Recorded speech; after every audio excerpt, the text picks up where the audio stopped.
Welcome to this latest edition of the Real Deal Podcast.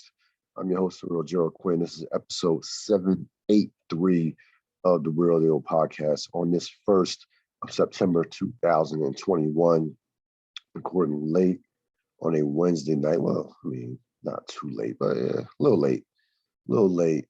Um, as always, you can find this podcast at anywhere you choose to consume podcasts.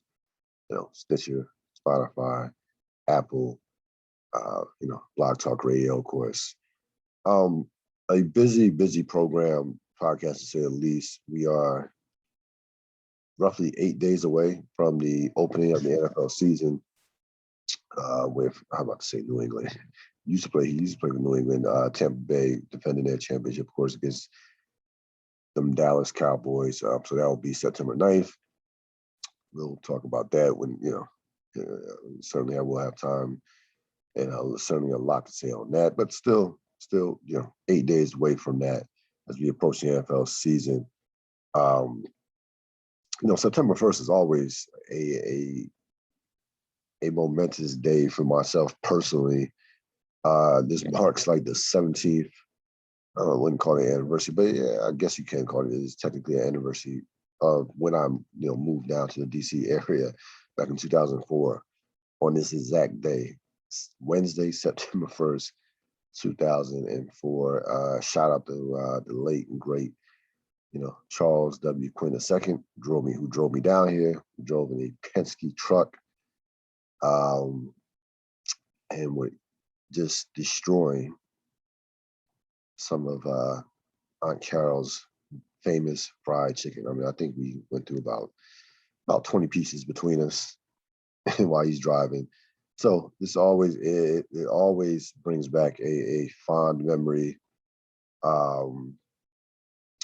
in terms of just a change of pace for me personally. Moving from a place, from the Marsville, Trenton area to the DC, DMV. It was not a move that was going to that was planned. Kind of was, a little impromptu. Kind of was like, hey, let's see what happens here. And 17 years later, podcast and some of the work. Fortunate to work in the field of education for now. Going on 19 years. So it's been a journey, and certainly the best is yet to come. Again, we have a lot to do on this podcast. Let's just get right into it.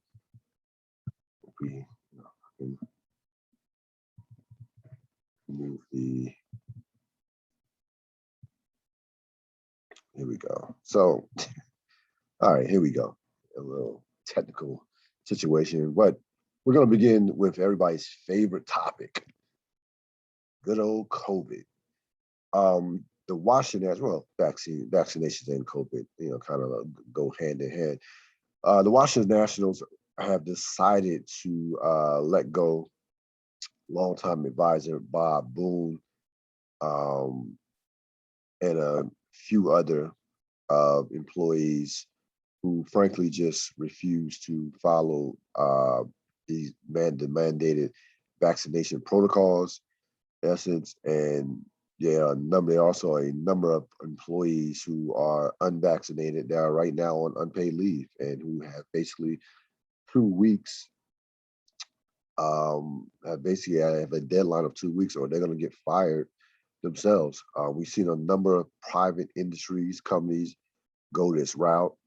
So it's not surprising whatsoever. We know in baseball, as well as the NFL, that all personnel department, as far as when you talk about the head coaches, stadium employees, arena employees, got people of that ilk have to get vaccinated. The only people that are immune, for lack of a better term, from getting vaccinated, of course, are the players who, of course, with the NFL, they're going to be made tremendously uncomfortable if they don't get vaccinated. With testing and how long you have to be out if you test positive and you're not vaccinated versus someone who test positive that is vaccinated. So we know that all of these leagues are pressing hard for players to be vaccinated.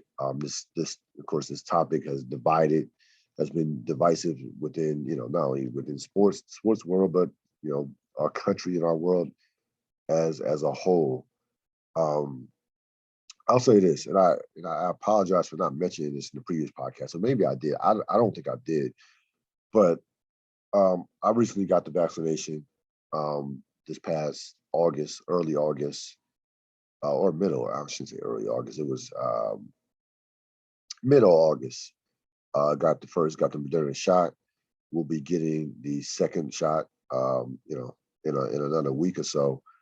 And to me, what it came down to was, I work with kids.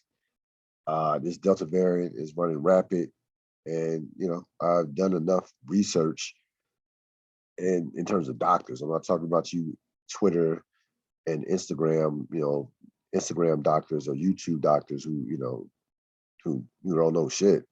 I'm talking about speaking to real doctors, reading articles, doing real genuine research, and I did it without a narrative to try to fill.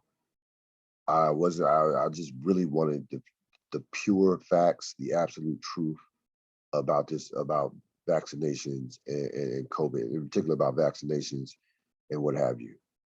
If you listen to me on this podcast before, previous podcasts, I was hell bent against getting vaccinated. I would say not so much an anti-vaccination, but just saying, hey, I'm just going to wait this thing out. I'm going to, do all the research. I'm not going to be bullied or allowed, back shamed, or allow that narrative to kind of to have any impact on the decision I make. And it didn't, to be honest with you. To me, it came down to the research.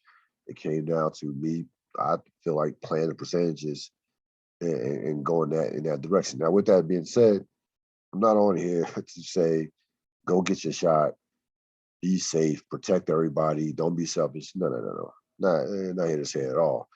I got the vaccination still with a lot of questions and still reluctantly got the vaccination. The problem is there's no middle ground with this, and there's no search for absolute truth when it comes to this. You have a group of people who are either extremists on both sides. You have the anti-vaxxers who are into all these ridiculous conspiracy theories, spreading misinformation, and believe that people who are vaccinated or who are pushing the vaccination are against the civil liberties of the country and are socialists, and are feeling like the country is going to completely own them and have complete absolute control of them as a human being. And you have the vaccinated people who believe that if you're not vaccinated, you're selfish. You are putting lives in danger. You don't care about anybody. You don't care about yourself. You are someone who is willing to die, out of pure stupidity. That is what the vaxxers think about the non-vaccinated and the anti-vaxxers. So again, there's no middle ground, and you have two sides who are both trying to push information that fits their respective narratives, and that is kind of dangerous because where's the truth in all of this? Where's the truth? And you hear again. I heard doctors say, wait it out, wait longer. You can wait to 2022. Heard doctors say, you're nuts if you don't take it right now. You're risking you're risking your life. So I've heard doctors say, frankly, they don't trust it, don't take it, which is scary because there's no one absolutely knows, like, kind of what the right answer is. I mean, we're kind of getting people. If you're taking the vaccination, like myself, you're kind of playing the percentages. It kind of is still it's a gamble.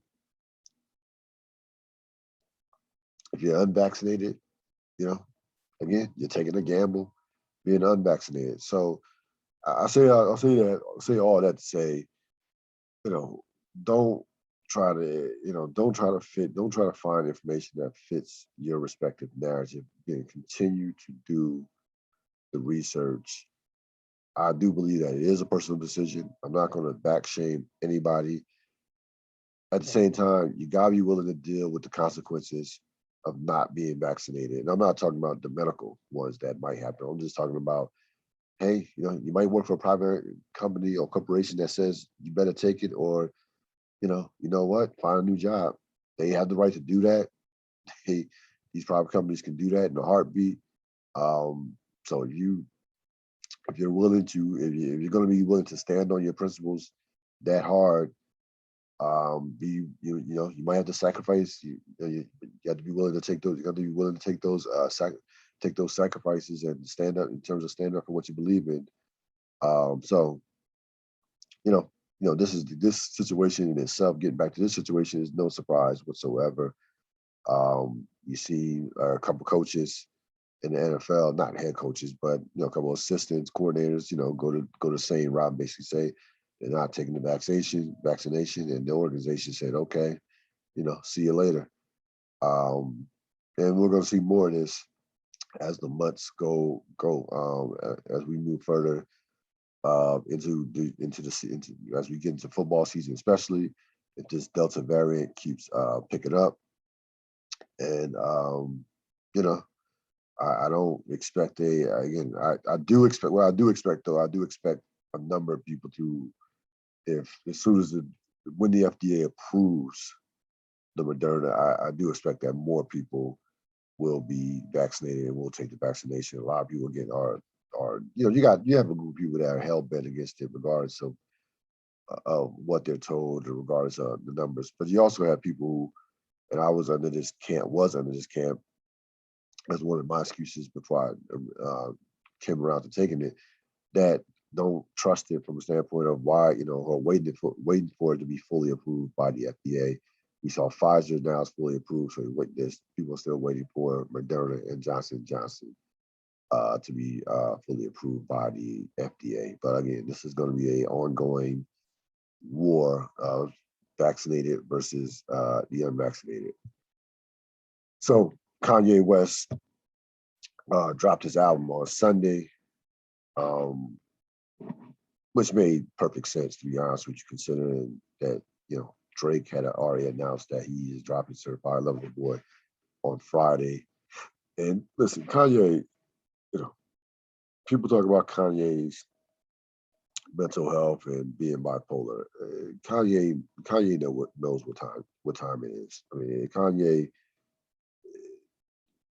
you can say all you want about his about how he's functioning right now. Kanye, to me, absolutely knows what he's doing, 1,000%, and is just waiting for the rest of us to kind of catch up with with where he's at. And I'm gonna get back to that. As far as the album goes, I didn't come in with great expectations for this album. I told you on numerous podcasts, I'm not anticipating this album whatsoever. I'm not sitting up here.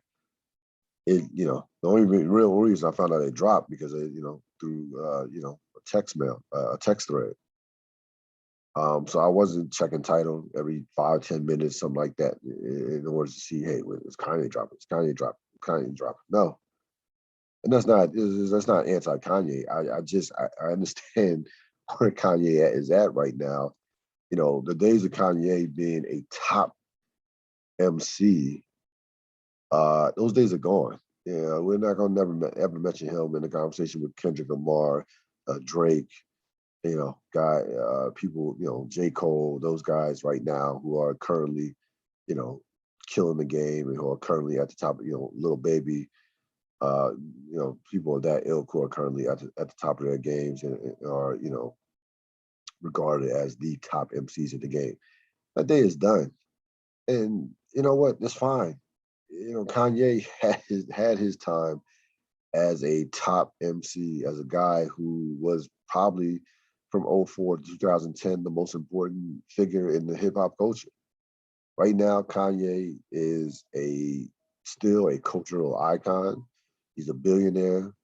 He is going to continue, because he always has done this, to move left when everybody else goes right. And I'm not talking about politics.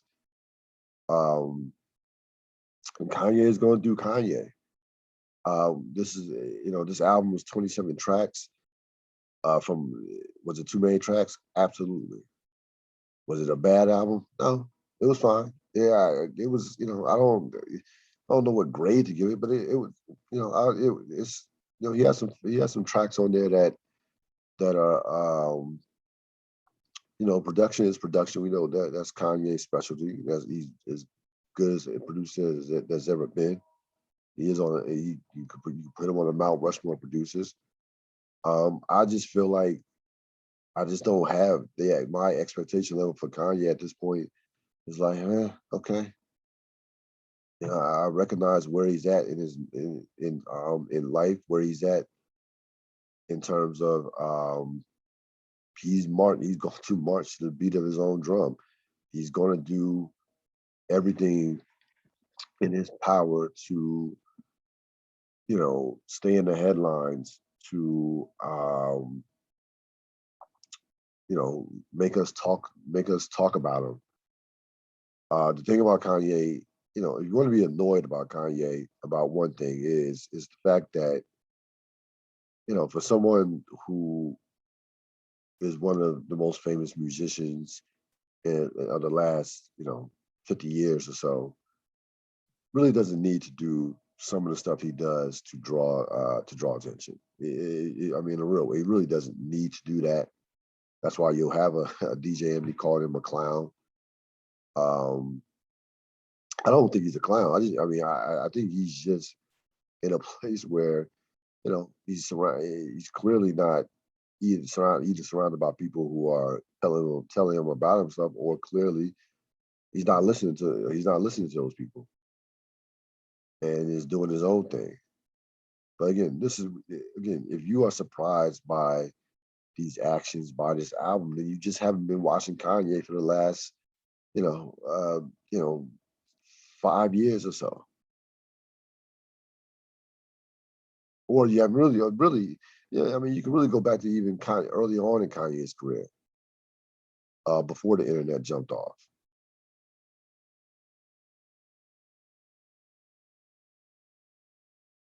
And, I think people are really holding on to this dream of what Kanye used to be, and just it's almost like you see some of the records that this album did for streaming, and some of the numbers that they did for streaming. You talk about, I think they did 95 million streams, second biggest stream album, album of all time, is behind Drake's, in terms of his first week. So he still has the pull of the people. I mean, he still has the ear, the eyes of the people. He knows this. But I think where he's at right now is just, he's beyond, he's that guy who that artist per se, because I believe I don't really buy into the fact that he's changed dramatically as a person. They say money doesn't change you, it reveals who you really are. And I subscribe 1,000% subscribe to that. I just think Kanye is at a place. I think Kanye is in a way scared of not being, of not getting the attention. He's scared of falling by the wayside of this new generation that, and that's one of the that's one of the things with this, with this, so with the Drake beef, because Drake, he was in essence Drake, say 10 years ago. Like I do think there's a fear that if we ever stop talking about Kanye and giving him this attention, I really that then I would think might have some concern for Kanye mentally, because I don't think I frankly don't believe he can handle that. He can handle us not talking about him. I really don't believe that. I don't believe it. Not that he would be suicidal or anything like that, but I just think that, and I've said this, and again, I've said this repeatedly on podcasts, that the new drugs, addiction, the new addiction, attention is the new drug. Just the craving for attention through social media, through the internet, social media, what have you, is it is without question the new drug, and Kanye. And Kanye West is near the top, at the top in terms of that. He's going to do whatever it takes to garner your attention, our attention, to keep our attention. And I think that, I think if you really closely follow his career, that it's not that big a difference between Kanye. I'm talking about as a person. I ain't talking about as a music artist, as an artist, but as a person and persona. Not that big a difference between 2021 Kanye versus 2004, 2005 Kanye. And if it wasn't for his political beliefs that he currently has, I don't think I think we would probably look at him exactly the same in terms of the persona, and just criticize his music for not being what it once was.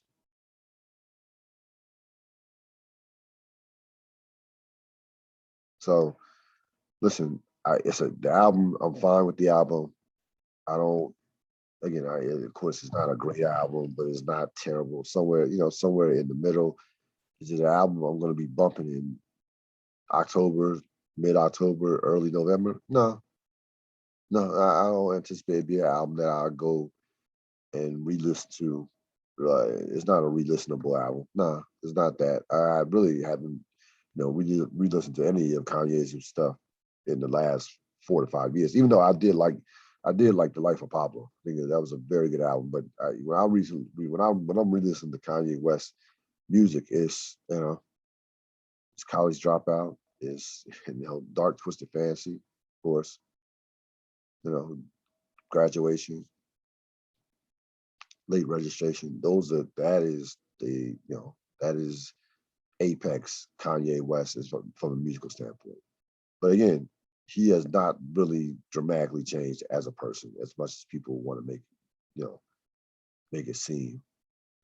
Make it seem as if he's just this completely new, unrecognizable personality. I don't think his personality is that dramatically different 2021 versus say 2004, 2005 when he first came out. So the album is fine. Production is always going to be top notch with Kanye. So he will have his week where he dominates the headlines, and then September 3rd is game over from that standpoint, because Drake is going to completely take over what's left of the summer. Well, the summer's basically over, but Drake will have the rest of the year on lock until probably, unless Kendrick Lamar, comes out before the year's out. So that, let me get back to my original point about don't get too caught up in terms of the Kanye, mental health whole idea. And again, I don't think he's faking mental health, or I think he has legitimate issues with bipolar. But I think Kanye, I don't believe that you can be severely mentally damaged and operate on the level of Kanye as far from a business standpoint. Kanye is a billionaire. Kanye makes runs multiple companies, and again, if you really look at how Kanye moves and the method to his madness, is not someone with the type of mental disorders that people claim that Kanye has. I just don't believe that he has it to that extent. I believe he, functioning. I would call him basically the epitome of a functioning alcoholic. Matter of fact, I would even say he's at a higher level because I don't, can a functioning alcoholic run a, run a billion dollar organization or get to the level where he's, just everything he touches turn to gold as far from a business standpoint? I, maybe. But again, I think Kanye completely knows what he's doing. I don't I don't think that Kanye makes any decision without putting a ton of thought into it. You might want to say even you may overthink some shit and get too deep in terms of what he's trying to do, and it is what it is. But I don't think that he understands what's going on. He understands what he's doing. So you know, I'm not buying to. I'm not completely buying to this Kanye. Has lost it, and we gotta worry about his mental health. I'm gonna be honest with you. I think Kanye's fine. He has, and I think he deals with some of the mental health issues that everyday people deal with. People deal with every single day. So again, Kanye will have his week until Drake comes out Friday. And again, Kanye knew exactly what he was doing. He was never going to try to come out the same day as Drake. That was never going to happen. He would have got his album and the North. He would have got Len Basted by Drake. It wouldn't have been close as far as sales, streams. I mean, Drake's album is going to break the internet. It really is. Drake's album, when it comes out 12:01 Friday morning, is going to break the internet. Kanye knew exactly what he was doing by not releasing that album on Friday. That was never going to happen. Of course, transitioning to the NFL a little bit. Cam Newton was released by the Patriots, and listen, this is the bottom line. Mac Jones is the future, the present and the future of the New England Patriots at the quarterback position. And you can say what you want about Bill Belichick. I know, you have Asante Samuel coming after him and, just saying some dumb shit in regards to, like, it's one thing to choose Tom Brady. Say Tom Brady is more important, but you can't sit there and say Bill Belichick is just another coach. Like, that's when it's like, all right, you might you clearly have an axe to grind or something. I forgot how it ended with Samuel and Belichick personally. I'm sure it ended as far as from a professional standpoint, with like it does with most Patriots, especially prominent Patriots that end up getting cut towards the latter parts of their careers. But again, this is how you handle, to me, a quarterback situation, unlike what the Miami Dolphins are doing with Tua,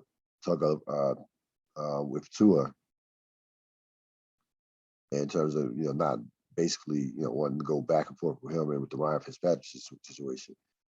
The Patriots know that Mac Jones, when the Patriots drafted Mac Jones in the first round, that was in essence the nail in the coffin of Cam Newton per se. That was it. I mean, it was just a matter of how many games will Cam play before Mac Jones takes over the job. 2, 3, 4. I think cutting Cam Newton now, obviously, I think makes that process makes all the sense in the world. And I mean, listen, I know there are thoughts about him First of all, no one knows whether he's vaccinated or not. Let's make that clear. We don't know. And if you are basing your information off the internet, then good luck with that. But this is not about non-vaccination or vaccinated. If you can play at a high level, especially at the quarterback position, it doesn't matter. You're gonna like it doesn't matter about your vaccination status. You will be on a team. NFL teams, if an NFL team believes that you can help their team win, again, vaccinated or non-vaccinated, you are going to be on a team. Now, if you're a fringe player, then that's a whole other story. Like you probably you want to play football, you probably need to get vaccinated if you're a fringe player. If you want to play football. So, but for guys who are the stars or the good players, it doesn't matter from the vaccination standpoint. So I never bought the fact that Cam Newton was released based on where in regards to the vaccination protocols and how he handled that situation and what have you. Let's say he is unvaccinated. I just didn't buy that being the reason why he got released. I think this is a situation, and we saw New England cut another quarterback today. They have to obviously somebody has to obviously back up Mac Jones, but this is New England saying we are all in on Mac Jones and full steam ahead. There's not going to be anybody that's going to challenge him. We're going to go all in, sink or swim with Mac Jones. And by the way, I was not high on Mac Jones coming out of Alabama. It wasn't to me a can't miss product. I know obviously there are a few people that liked him coming out of college. He clearly, has the eye of the Patriots. But again, we'll see with Belichick, who, has not had the greatest drafting record over the past decade, though they did take Garoppolo. Brissett has some decent years with the Patriots as a backup, but Garoppolo definitely is a talented player. So we'll see what happens, what transpires, what happens with Mac Jones. I mean, he's gonna be. Listen, the offensive line is improved. We know they have a top defense. Bill Belichick can still coach, so they have a great running game. Okay, so there's some there's a scenario where I can see the Patriots making the playoffs and Mac Jones being playing relatively well. But again, let's also remember he's still a rookie too. Okay, he's still a rookie, still going to make a number of mistakes. I don't care how talented you are as a first year quarterback. We see Peyton Manning struggled as a first year quarterback. So very few guys walk in and just rip up the league. But listen, he's coming into a situation with a all-time great coach and with a number of surrounding pieces as far as offensive line, defensive line, and running game that does not put all the onus on him. As far as Cam Newton goes, listen, I still think Cam Newton probably is in that. Well, I can't say he's that far gone because Carmelo Anthony. No, I'm not gonna call him Carmelo. I'm not gonna call him Carmelo Anthony. I'll say this. Cam Newton will start somewhere next year. Now the question is when. Obviously, who and when. If I were to watch the football team, I would pick up Cam Newton myself. I think Cam Newton, even right now, would be the best quarterback on their roster, on their team, even right now.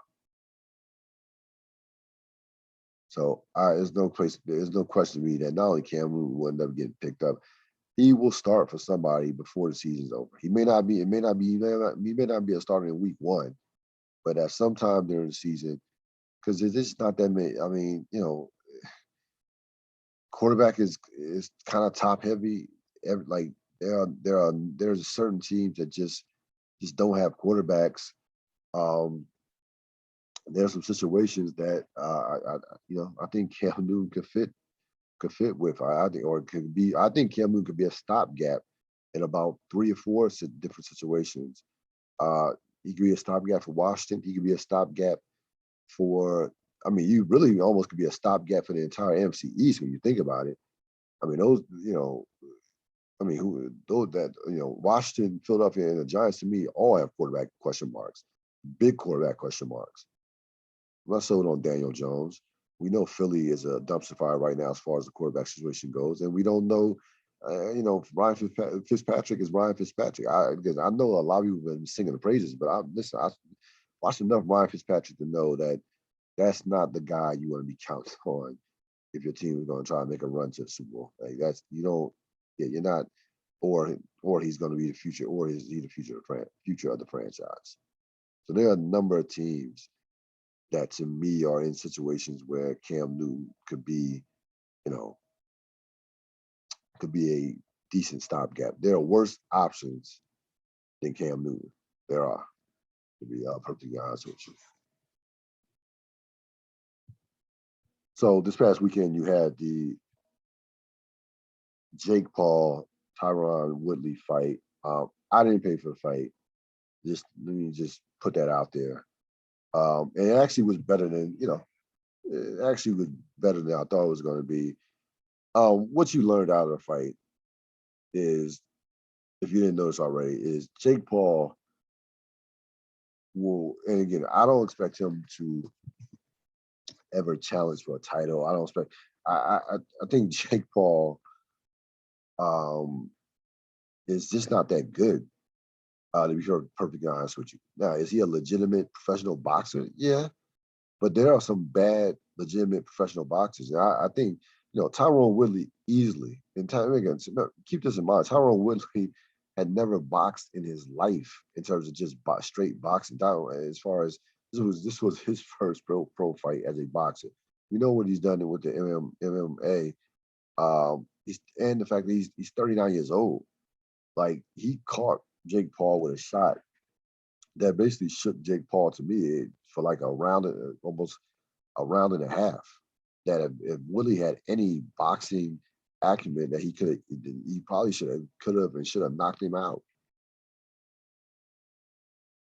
So the fact that that Jake Paul struggled this much against a guy who had never fought a professional fight in his life, a professional boxing match, this tells you all you need to know. If Jake Paul ever fought any legitimate contender in whatever division, I mean, middleweight, super middleweight, he would, forget about heavyweight, let's say cruiserweight or super middleweight, or even like light heavyweight, he would get destroyed. And I ain't talking about Canelo. I mean, stop with that. I'm even talking about, let's say, the top, 10, 15 top 10, top 15 ranked guys, contenders. Jake Paul would get washed. So I think both the Paul brothers are smart enough to figure this out. They will continue to take these novelty fights because they have, tens of millions of between their YouTube and their Instagram and all their followers. They probably have 40 or 50, 30 or 40 million people following them between all their platforms. They are extremely smart business people. Give them credit for that. They've built a brand that people gravitate to. They have developed themselves into professional boxers. Now again, these guys they train in the gym. They work out with real boxers. They can box in terms of you can call them professionals. They're not good. They're not very good, but they are professional. They are real, legit boxers. Like, they will knock the average person out, period. Somebody off the street saying they could fight Jake Paul, you would get knocked out. It's Jake Paul. Jake Paul lives in the gym. He's in the gym a lot. He's in the gym. He's trained to become a legitimate boxer. But again, there are levels to this. And again, what this fight told me, I probably already knew, but it confirmed 1,000% that these guys, that Jake Paul wouldn't be a threat to any title contender or to any legitimate, highly ranked boxer. It just wouldn't happen. Again, and I think Jake Paul is a smart man. Both of them. I think Jake Paul and Logan Paul are smart. I don't think they'll ever get into a ring with. Now again, Floyd Mayweather. You saw what happened with the Floyd Mayweather exhibition. And Floyd, toyed with him. And that was more of an indictment on Floyd as well, but not being able to knock Paul out. But against any of these, current contenders, no. No, it's no, it's they. I don't anticipate it at all. They'll be. Listen, this is 2021. This is the era of social media, YouTube. There's always a novelty act that people will follow that Jake Paul can put in front of can get in the boxing ring, and people will buy pay-per-view numbers by the boatloads. Period. The Woodley Jake Paul pay-per-view numbers were off the charts. Off the charts. And people will continue to come back.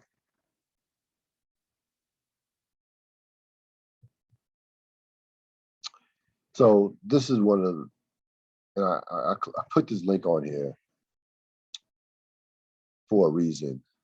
One of the, you talk about a story, a just completely a unbelievable story, layered with lies and just things that are in the story that you just will not believe. So let me just get to it.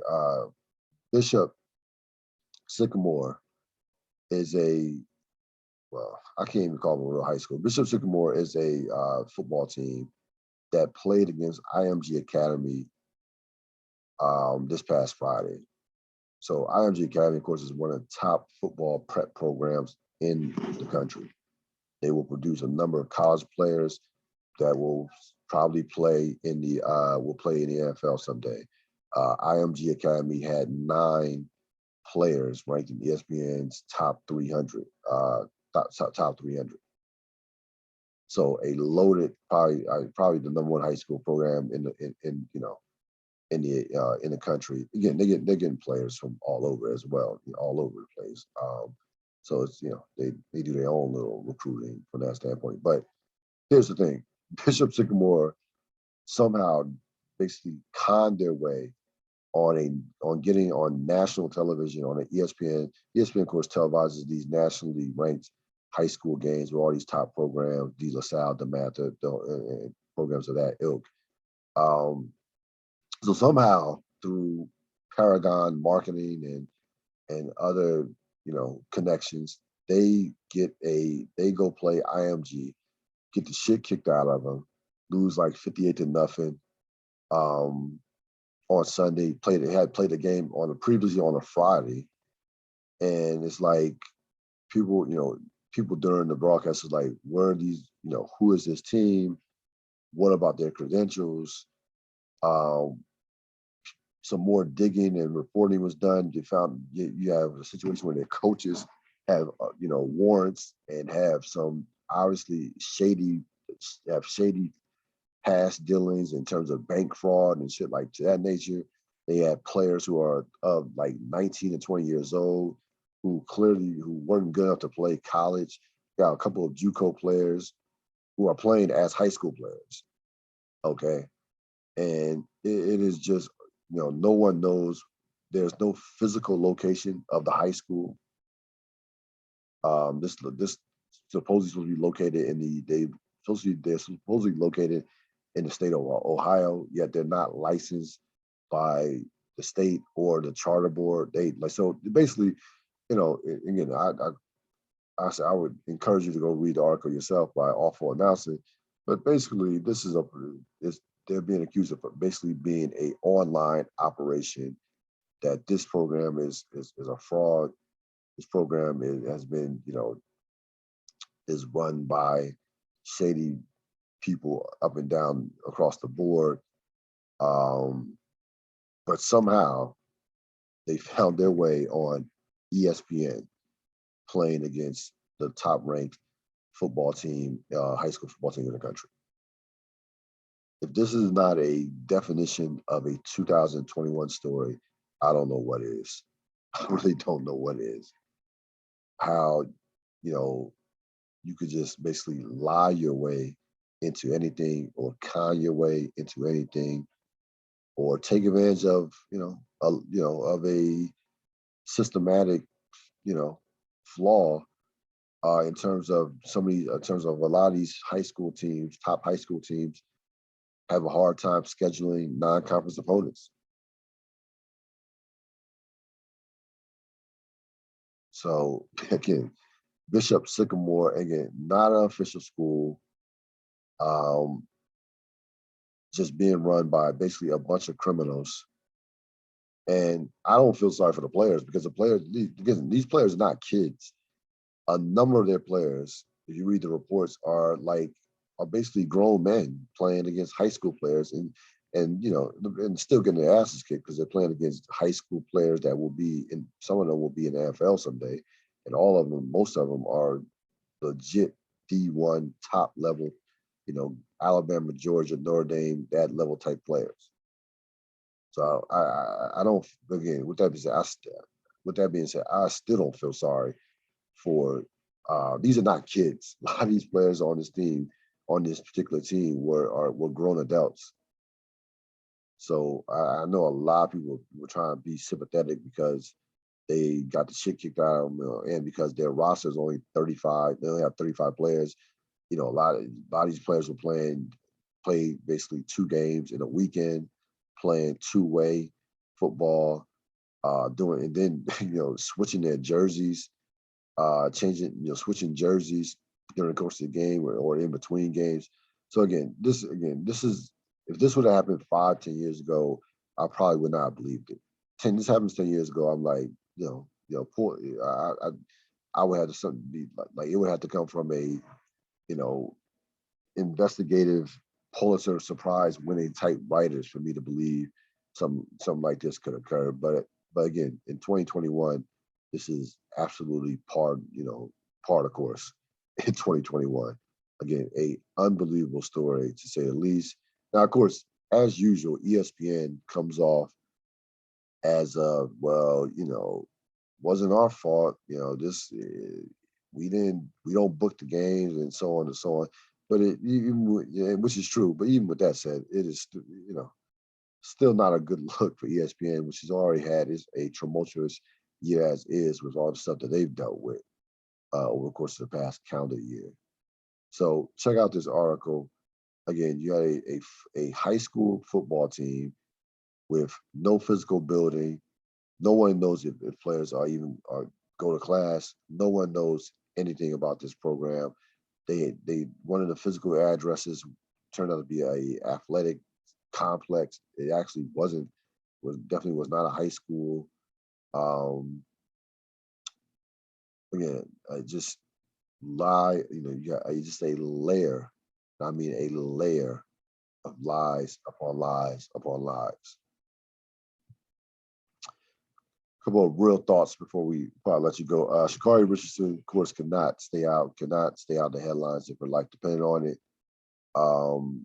She tweeted, or usually with Twitter. Sometimes I get Twitter confused with Instagram, but I believe this was a tweet where she put the word violence, and I guess what we're supposed to take from that is that she is going to continue to fight this losing battle against the world of the internet, which we all know is undefeated with like a billion knockouts. So she's going to continue this. It seemingly just poor choices and this behavior that has got you wondering, are we looking at another, where are they now? What could have been type ordeal? Too much, too fast. Because, ever since she opened her mouth a few weeks back, even before the race where she finished dead last, it has been one blunder and one misstep after another in regards to Sha'Carri Richardson. I don't know who is advising her. I don't know who her friends are. I don't even know. We don't even know if she's listening to anybody. But she is fucking up in a major way, to say the least. And I'm not here one to sit up here and coddle Sha'Carri Richardson. I just call it the way I see it. And you have somebody, I'm not even gonna blame it on mental health. That gets weaponized a little bit too much in 2021 as well. You could just be, someone that is just making bad decisions. Now, again, she's 21 years old. She still has room to grow, to evolve, but she is a grown ass woman that knows the difference between right and wrong. What she said about Alison Felix last week was dead wrong. What she said about the country, was she liking a tweet about basically someone making fun of poor people in regards to what she said in regards to Jamaican people was dead wrong, period. And again, now with this recent tweet, seems like she hasn't learned anything and is going to continue to basically not double but triple down on this me against the world mentality. This mentality that is leading her down a path. And again, I've seen this before with athletes, with certain athletes, where they get a little success, they get a little notoriety, and can't tell them nothing. Here's the thing with her, and again, in 2021, you don't have, unfortunately, you don't have to win at a high level in order to get notoriety or to get celebrated. We celebrated Sha'Carri a little too early, man. Celebrated her a little too early. She had the sixth fastest time of all time. We get it, but hasn't done enough to warrant any this type of behavior. I'll say that. You can't. We talked about how much shit she was talking. Can't be doing this shit and finishing in last place. I'm sorry. I could talk about. We could talk about certain athletes who do dumb shit, talk the shit, say anything, but when they're on the court, they produce. They produce. So I'll say this, when the action off the court overtakes or outshines what you're doing on the track, on the court, or in her case, on the track, that's when the alarm should go off. That's when it started looking. That's when you should see those red flags, and that's when it goes downhill. Again, she's 21 years old. Hopefully, she grows up, matures, evolves. Right now, is frankly is not looking good. It's not looking like this is going to end well in regards to her career. Ben Simmons. So Ben Simmons basically demanded a trade, refused to report to training camp. The Sixers have no one to blame but themselves in terms of the situation. Like, Ben Simmons is devaluing himself and lessening his own value. But you know what? If I'm Ben Simmons, I could actually absolutely care less. I just want to get out of Philly. I don't care what you get from me. I don't care if you only get 50 cents on a dollar or 40 cents on a dollar. As long as I'm out of here, I'm good. In Philadelphia, again, you have no one to blame no one to blame but yourselves in regards to how you've handled this situation from the beginning, from the press conference of Game 7 against the Atlanta Hawks. They have mishandled this entire situation, and it begins with Doc Rivers and Joel Embiid. Period. Begins with those two. So I don't see any way that Simmons will be a Philadelphia 76er come October, when the season starts. I don't think he ever plays in the Sixer uniform ever again. So I think he will be moved before the season starts. That's going to wrap it up for today's edition of the Ril Dil Podcast. This episode will be out tomorrow. Have a great rest of the week. I will see you soon. I'm out.